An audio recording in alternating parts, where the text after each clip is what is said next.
رمضان مبارک رمضان کریم رمضان مبارک رمضان کریم یا رب صلی علی نبیک دائما فی هذه الدنیا وبعث آج عزیزم حریض بیگ کچھ سوالات لے کر میرے پاس تشریف لائے جو لیلۃ القدر سے متعلق تھے، تو سنتے ہیں کیا ان کے سوالات ہیں۔ السلام علیکم نبی صاحب، لیلۃ القدر کیا ہے؟ اعوذ باللہ من الشیطان الرجیم، بسم اللہ الرحمن الرحیم۔ عریض، آپ نے بڑا اچھا سوال کیا ماشاءاللہ، چونکہ یہ آج کل بہرحال ان دنوں میں یہ سوال بہت زیادہ اٹھتا ہے، لوگ پوچھتے ہیں، اور آپ نے بھی بڑا اچھا سوال پوچھا ہے۔ لیلۃ القدر ایک رات کو کہتے ہیں خاص طور پہ، اور آپ کی سمجھ کے لیے، آپ کے سٹینڈرڈ کے مطابق ایک ایسی رات جب مومنوں کو اللہ تعالیٰ ان کی دعاؤں کے قبول ہونے کا نظارہ دکھاتا ہے، ان کو کوئی سائن، کوئی تھکن ان کو دیتا ہے کہ ان کو پتہ چلے کہ ان کی دعائیں قبول ہو گئی ہیں، اور عمومی طور پہ جنرلی لوگوں کی دعائیں اس رات میں قبول ہوتی ہیں، اس کو لیلۃ القدر کہتے ہیں۔ اور اس کا مطلب کیا ہوتا ہے؟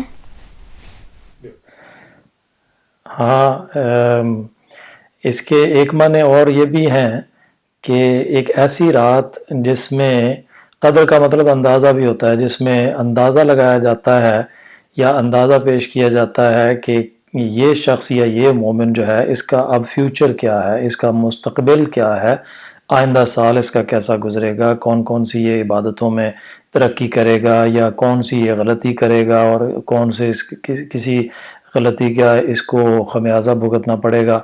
تو اس کے مستقبل کے لیے، اس کے فیوچر کے لیے اندازہ کیا جاتا ہے، یعنی اللہ تعالیٰ کے ہاں۔ تو پھر اس کو اس لحاظ سے بھی تقدیر والی رات بھی کہا جاتا ہے، یعنی ایسی رات جس کے اندر اندازے انسان کی ہونے والے آنے والے زمانے سے متعلق کیے جاتے ہیں۔ ٹھیک ہے؟ مربی صاحب، کیسے پتہ لگتا ہے کہ لیلۃ القدر کون سی رات ہوتی ہے؟ جن لوگوں نے دیکھی ہے لیلۃ القدر، وہ جو بزرگ گزرے ہیں، اللہ تعالیٰ کے خاص پیارے دوست اولیاء، انہوں نے بتایا ہے کہ کس طریقے سے اس کا اظہار ہوتا ہے، کیسے لوگوں کو پتہ چلتا ہے کہ یہ لیلۃ القدر تھی۔ حضرت مسلم موعود رضی اللہ تعالیٰ عنہ نے ہمیں بتایا ہے کہ جو مختلف روایتیں، مختلف باتیں لوگوں سے ہمیں پتہ چلی ہیں، اور کچھ حضرت مسلم موعود کی اپنی ذاتی ایکسپیرینس بھی ہے ان کا پرسنل، وہ بھی انہوں نے بتایا ہے کہ جیسے جب کسی پہ لیلۃ القدر ظاہر ہوتی ہے، یا جب کسی کو لیلۃ القدر ملتی ہے، تو اس کو یوں محسوس ہوتا ہے کہ جیسے کوئی کپاہٹ ہے، کوئی وائبریشن سی ہے، یا کچھ لوگوں نے یہ بتایا کہ جیسے تیزی سے ایک دم سے ہوا کا جھونکا بڑی تیزی سے آگے سے گزرا ہے، ان کو محسوس ہوگا کہ ہوا کا جھونکا ہے۔ لیکن زیادہ تر لوگوں نے یہ بتایا کہ جیسے آسمان سے کوئی نور نظر آتا ہے، بہت زبردست قسم کی، خوبصورت قسم کی کوئی لائٹ ان کو نظر آتی ہے، اور وہ ضروری نہیں ہے کہ وہ سب کو نظر آئے، جس کو لیلۃ القدر نظر آ رہی ہے اس کو ایک نور کا مینار یا ایک لائٹ زبردست قسم کی نظر آئے گی، اس سے ان کو ایک طرح کا یہ سائن ملتا ہے، ایک تھکن ملتا ہے کہ مجھے لیلۃ القدر مل گئی ہے۔ لیکن بیسیکلی یہ بات ہمیشہ یاد رکھنی چاہیے کہ لیلۃ القدر اس کو نصیب ہوتی ہے جس کو یہ خیال شروع دن سے رہے کہ جب بھی رمضان شروع ہوا، خاص طور پہ وہ اللہ تعالیٰ کی خصوصی عبادتوں میں لگا رہے، اللہ تعالیٰ کی عبادت میں خاص طور پہ انٹرسٹ کے ساتھ مشغول رہے۔ یہ نہیں ہے کہ بس صرف ایک دن یا 2 یا 3 دن جو خاص طور پہ کسی کو پتہ ہوں کہ اب لگتا ہے کہ لیلۃ القدر نظر آئے گی، تو وہ ان دنوں میں بس عبادتیں کرنے میں یا اللہ تعالیٰ سے باتیں کرنے میں یا پیار کرنے میں صرف مصروف ہو جائے، لیکن عام دنوں میں یا باقی سارا سال جو ہے وہ بھولا رہے، ایسا نہیں ہے۔ تو کوشش ہمیشہ یہی ہونی چاہیے کہ اللہ تعالیٰ کی عبادت ہمیشہ خاص دل سے تعلق سے کرتے رہیں، پھر لیلۃ القدر نصیب ہوتی ہے۔ ٹھیک ہے؟ ليلة القدر آتی کب ہے؟ یہ لیلۃ القدر آتی کب ہے، یہ بھی اچھا سوال ہے، اور یہ بہت پاپولر ہے۔ یہ بات عام مسلمانوں کو پتہ ہے کہ حضور صلی اللہ علیہ وسلم کو اللہ تعالیٰ نے بتایا تھا کہ یہ رات کب آتی ہے، اور حضور نے پھر ہمیں بتایا، مگر وہ قصہ کچھ اور ہے، لمبا ہے، ذرا تفصیلی ہے، مگر جو آخری 10 دن ہوتے ہیں نا، جس کو آخری عشرہ کہتے ہیں رمضان کا، رمضان کے آخری 10 دنوں میں جو طاق راتیں ہوتی ہیں، جس کو سوینسکا میں کہتے ہیں نا اڈا، یعنی جیسے 1، 3، 5، 7، اس کو طاق کہتے ہیں اردو میں۔ تو جو آخری عشرہ ہے، یعنی آخری جو 10 دن ہیں، ان میں جو راتیں آئیں گی وہ ظاہر ہے وہ 21 آئے گی، پھر 23 آئے گی، پھر 25 آئے گی، پھر 27ویں تاریخ آئے گی، پھر 29ویں تاریخ آئے گی۔ تو ان تاریخوں میں لیلۃ القدر کو تلاش کرنے کے لیے حضور نے ہمیں رہنمائی فرمائی ہے۔ ٹھیک ہے؟ ہمارے پیارے حضور صلی اللہ علیہ وسلم نے کوئی خاص ڈیٹ بتائی ہے؟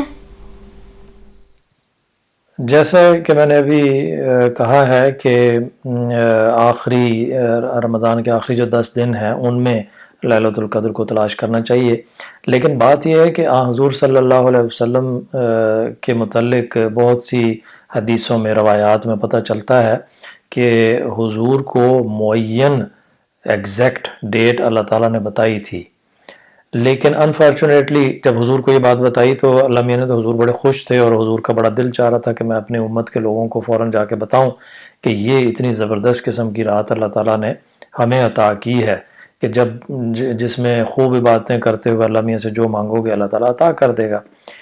لیکن جب حضور لوگوں کو بتانے کے لیے گھر سے باہر نکلے تو انفارچونیٹلی وہاں پہ 2 مسلمان آپس میں جھگڑ رہے تھے، لڑائی کر رہے تھے۔ تو حضور ان کے پاس گئے اور ان کو سمجھانے کی کوشش کی، صلح کرائی ان کی، اور ان کے معاملے کو طے کیا۔ لگتا ہے کہ کوئی کافی سیریس قسم کا کوئی پرابلم تھی یا جھگڑا تھا جس میں کافی ٹائم لگ گیا حضور کو، کوئی 1، 2، 3 گھنٹے لگ گئے۔ اس میں ان کے پرابلم کو سالو کرتے ہوئے، ان کے جھگڑے کو نمٹاتے ہوئے حضور کے ذہن سے ایگزیکٹ ڈیٹ نکل گئی۔ جو روایت ملتی ہے نا، حدیثوں میں لکھا ہے کہ حضور نے فرمایا کہ مجھے بھلا دی گئی، یعنی میں نہیں بھولا لیکن اللہ میاں نے مجھے بھلا دی، کہ اللہ میاں نے یہ چاہا کہ میں بھول جاؤں۔ تو بہرحال اس سے ہمیں یہ پتہ چلتا ہے کہ حضور کو وہ ایگزیکٹ ڈیٹ یاد نہیں رہی، لیکن حضور نے یہ پھر فرمایا کہ اب ایسے کرو کہ یہ مجھے پتہ ہے کہ رمضان کے جو آخری 10 دن ہیں، آخری جو عشرہ ہے، ان میں سے کوئی طاق رات تھی، یا جیسے میں نے پہلے بتا دیا کہ اڈا جو ڈیٹس ہوتی ہیں ان میں سے تھی کوئی، یا تو شگو تھریڈیے ہے یا شفمتے ہے، یعنی 23 تاریخ ہے، 25 تاریخ ہے، 27 ہے یا 29 ہے۔ لیکن زیادہ تر لوگوں کا جو اندازہ یا رجحان ہے جن کو لیلۃ القدر نظر آئی تھی، وہ یہ کہتے ہیں کہ ہمیں 27 تاریخ کو شخنڈے رمضان کو یا 29 تاریخ کو شگنی ونڈے رمضان، یہ اس پہ زیادہ لوگوں کا اتفاق ہے۔ ان دنوں میں لوگوں کو یہ لیلۃ القدر نظر آتی ہے یا ملتی ہے۔ ٹھیک؟ اور کیا سوال ہے؟ کیا لیلۃ القدر سارا کو نظر آتی ہے؟ لیلۃ القدر ہر شخص کو تو ملتی نہیں ہے، لیکن یقیناً وہ آدمی ایک مثلا احمد بن حنبل ایک کتاب ہے حدیثوں کی، اس میں یہ لکھا ہوا ہے کہ حضور صلی اللہ علیہ وسلم نے ہمیں بتایا کہ جو شخص رمضان کے شروع سے ہر نماز باجماعت ادا کرتا رہا اس کو لیلۃ القدر نظر آتی ہے۔ یہ تو ایک بات ہے، اور لیکن اصل بات یہ ہے کہ صرف وہ لوگ جو کوشش کرتے ہیں کہ ان خاص دنوں میں، ان اسپیشل ڈیٹس میں لیلۃ القدر تلاش کرنے کے لیے پورا زور لگاتے ہیں، لیکن باقی سارا رمضان وہ نہ نمازیں وقت پہ پڑھتے ہیں، نہ باجماعت پڑھتے ہیں، اور نہ قرآن کریم پڑھنے اور غور کرنے پہ زور لگاتے ہیں، بس انہی دنوں میں آ کے زور لگاتے ہیں. یہ درست نہیں ہے، یہ اچھی بات نہیں ہے. اللہ تعالیٰ تو یہ چیز پسند نہیں کرتا. کوئی اسلام تو ایسا کوئی جگلرز کا ریلیجن تھوڑی ہے. تو اللہ تعالیٰ تو یہ پسند کرتا ہے کہ بندوں میں یہ عادت پیدا ہو کہ وہ اللہ تعالیٰ کی عبادت کرنے میں پرماننٹ ہو جائے، پکے ہو جائیں، مستقل ہو جائیں. اس لیے وہ شخص زیادہ بینیفٹ اٹھاتا ہے جو سارا سال ہی کوشش کرتا ہے کہ اللہ تعالیٰ کی عبادت میں لگا رہے، اور خاص طور پہ رمضان سارا کا سارا وہ روزے بھی پورے رکھتا ہے، وہ نمازیں بھی پڑھتا ہے پوری، بلکہ باجماعت پڑھتا ہے اور بر وقت پڑھتا ہے، یعنی ان ٹائم پڑھتا ہے. اور پھر یہ بھی ہے کہ وہ دل میں یہ خیال کرے کہ جو اللہ میاں نے باتیں مجھے منع کی ہیں ان سے بھی باز رہے. اللہ میاں کہتا ہے رشتہ داروں کے ساتھ بدسلوکی نہ کرو، لڑائیاں نہ کرو، دوستوں کو کوئی چیٹ نہ کرو، جھوٹ نہ بولو، اور اس طرح کی بہت ساری باتیں آپ کو پتہ ہی ہیں، ساری آپ جانتے ہیں کہ جو اللہ میاں نے منع کی ہوئی کہ یہ نہ کرو، یہ نہ کرو، یہ نہ کرو. تو ان چیزوں کا بھی وہ اگر خیال رکھتا ہے کہ وہ ان بدیوں میں ملوث نہیں ہوتا اور کوشش کرتا ہے ہر گندی بات سے اوائڈ کرنے کو، اور نمازیں یا اللہ تعالیٰ کی عبادتیں بھی بڑے شوق سے کرتا ہے، تو ایسے شخص کو لیلۃ القدر ملنے کے چانسز زیادہ ہیں. ٹھیک؟ اور کوئی اور سوال بھی ہے آپ کا؟ اچھا، لیلۃ القدر کی خاص بشارت ہوتی ہے؟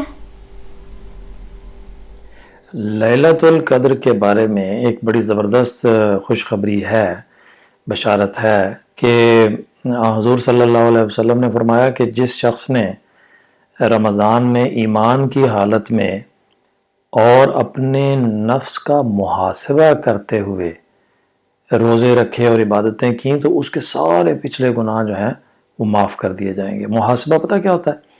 یعنی اپنے آپ کو چیک کرنا، جس کو کہتے ہیں نا سیلف اسیسمنٹ. اپنا خیال کرے، غور کرے کہ میں کیا کرتا ہوں، کیسا ہوں، میں نیک ہوں یا مجھ سے غلطیاں ہوتی ہیں، یا میں لیزی ہوں، میں پرواہ نہیں کرتا اور میں نمازیں بھی ٹائم پہ نہیں پڑھتا، میں جھوٹ بھی بولتا ہوں، میں ماما کی بات کو بھی نہیں مانتا، یا اسی طرح کی اور کوئی گندی باتیں کرتا ہے. تو پھر اس کو خود جج کرنا چاہیے، اپنے آپ کو محاسبہ کرنا چاہیے.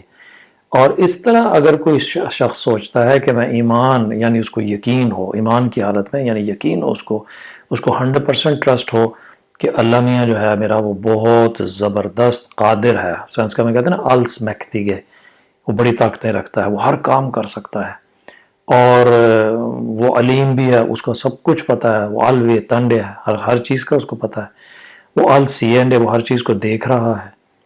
تو اس چیز کا ایمان ہو کہ اللہ میاں جو اس طرح کی ایٹریبیوٹس رکھتا ہے، اس طرح کی ایگنس کاپر ہیں اس نے اسلام جیسا پیارا مذہب ہمیں دیا ہے، اور حضور صلی اللہ علیہ وآلہ وسلم خاتم النبیین ہمیں عطا کیے ہیں، جنہوں نے ہماری ویگ لیڈنگ کے لیے، ہمارے لیے، ہماری رہنمائی کے لیے بہت ساری باتیں ہمیں بتائی ہیں. اگر وہ ان چیزوں پہ ایمان رکھتے ہوئے، اپنے آپ کو چیک کرتے ہوئے کہ میں کیسا ہوں، مجھے غلطیوں سے پاک ہونا چاہیے، مجھے ٹھیک کرنا چاہیے اپنے آپ کو، پھر وہ اگر سارے رمضان کے روزے رکھتا ہے تو اس کے سارے پچھلے گناہ جو ہیں وہ معاف کر دیے جاتے ہیں. کتنی زبردست بشارت ہے نا، خوشخبری. اور کوئی اور بھی سوال ہے؟ میرا خیال ہے آخری سوال اب کر لو. ہاں بتاؤ. اگر کسی کو لیلۃ القدر مل جائے پھر وہ کون سی دعا مانگے؟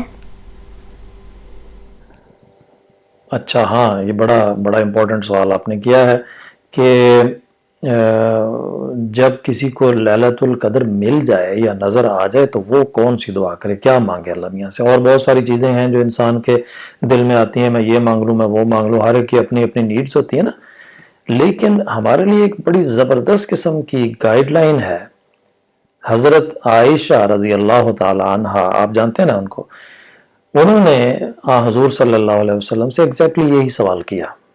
انہوں نے سوال کیا کہ حضور اگر مجھے لیلۃ القدر مل جائے تو میں کیا دعا کروں؟ تو حضور نے بڑا زبردست جواب دیا، بہت پیارا جواب. حضور نے ایک دعا سکھائی. حضور نے فرمایا کہ عائشہ اگر تمہیں لیلۃ القدر ملے تو یہ دعا کرنا، اللہم انک عفو تحب العفو فاعف عنی، اے اللہ تو معاف کرتا ہے، معاف کرنے والا ہے، تو تحب العفو، تو معاف کرنے کو پسند کرتا ہے، تیرا دل چاہتا ہے کہ تو لوگوں کو معاف کرے، فاعف عنی، مجھے بھی معاف کر دے۔ تو یہ کتنی زبردست دعا حضور نے ہمیں سکھائی ہے۔ لوگ اپنی دنیا کی چیزیں مانگتے ہوں گے، مانگیں، ضرور مانگیں، ہر چیز اللہ میاں سے ہی مانگنی چاہیے۔ حضور صلی اللہ علیہ وسلم نے فرمایا کہ اگر جوتی کا تسمہ بھی مانگنا ہے نا تو وہ بھی اللہ میاں سے مانگو، یعنی اتنی چھوٹی سی بات بھی اللہ سے ہی مانگو۔ تو مانگنی ہر چیز اللہ میاں سے چاہیے، لیکن جب کسی کو لیلۃ القدر مل جائے تو سب سے بڑی دعا حضور نے یہ سکھائی ہے کہ اللہ میاں سے معافی مانگ لو، بس کہ اللہ میاں معاف کر دے، کیونکہ گناہ تو ہم سے بڑے ہوتے ہیں، ہوئے ہیں، اور پتہ نہیں آئندہ بھی ہوں گے، غلطیاں تو ہم سے ہوئی ہیں اور ہوتی ہیں اور آئندہ بھی ہوں گی، کیونکہ ہم کمزور ہیں نا سارے، سواگا ہے میں نے خود۔ تو اللہ میاں سے معافی مانگ لو کہ اللہ میاں بس بخش دے، مجھے معاف کر دے۔ تو اگر اللہ میاں کسی کو اس کی یہ دعا قبول کرتے ہوئے بخش دے تو اس کو اور کیا چاہیے، ٹھیک؟ تو یہ چھوٹی چھوٹی انفارمیشن جو آپ نے سوال کیے تھے میں نے آپ کو دے دیا ہے، اب میرا خیال ہے آپ کو اچھی طرح سمجھ آ گئی ہوگی۔ چلو ٹھیک ہے، جزاک اللہ۔ آپ کی وجہ سے اور بھی بہت سارے بچوں کو لیلۃ القدر کی سمجھ آ جائے گی جب ہم یہ ریکارڈنگ لوگوں کو پیش کر دیں گے، ٹھیک ہے؟ چلیں، جزاک اللہ۔ السلام علیکم ورحمۃ اللہ وبرکاتہ۔ رمضان کریم